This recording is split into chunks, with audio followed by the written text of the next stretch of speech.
በርካታ የአፍሪካ መሪዎች በመሪው ጉብኝት ብስጭታቸውን ሲገልጹ ቢደመጡም ሊቀመንበሩ ግን በቡርኪና ፋሶ የታየው ከፍተኛና አዎንታዊ ለውጥ እንዲሁም ደግሞ የተፈጠረውን ከፍተኛ መረጋጋት በተመለከተ አድናቆታቸውን ገልጸዋል።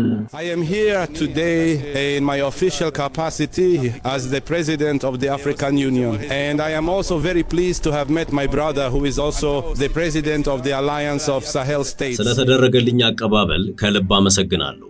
ወንድሜ ትራኦሬንም እንኳን ደስ አለህ ማለት ፈልጋለሁ። በቡርኪና ፋሶ የታየውን ከፍተኛና አዎንታዊ ለውጥ እንዲሁም የተፈጠረውን ከፍተኛ መረጋጋት አለማድነቅ ንፉግነት ነው። ባሳካችሁት ነገር ቡርኪናዎች እንኳን ደስ አላችሁ። ትራኦሬ በበኩሉ ለጉብኝቱም ሆነ ለእውቅናው አመስግኖ አፍሪካ በአጠቃላይና የአፍሪካ ህብረት ከምዕራባውያን ማነቆ ራሳቸውን ነፃ ማድረግና የህዝባቸውን ሉዓላዊነት በተጨባጭ እንዲያረጋግጡ በምክር መልክ ሸንቆጥ አድርጓቸዋል።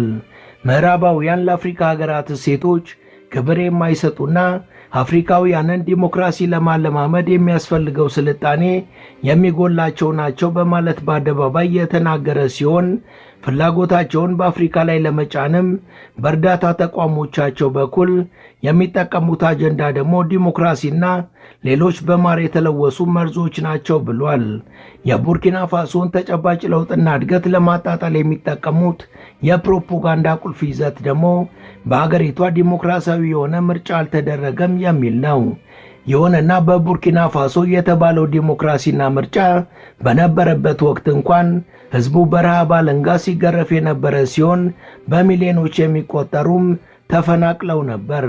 ምክንያቱ ደግሞ የምዕራባውያን ተቋማት የሚያራምዱት ዓላማ ከሚናገሩት ጋር በተቃራኒው መሆኑና ትክክለኛው ተግባራቸው ሽብርን፣ ደህንነትንና ልመናን የሚያስፋፋ በመሆኑ ነው።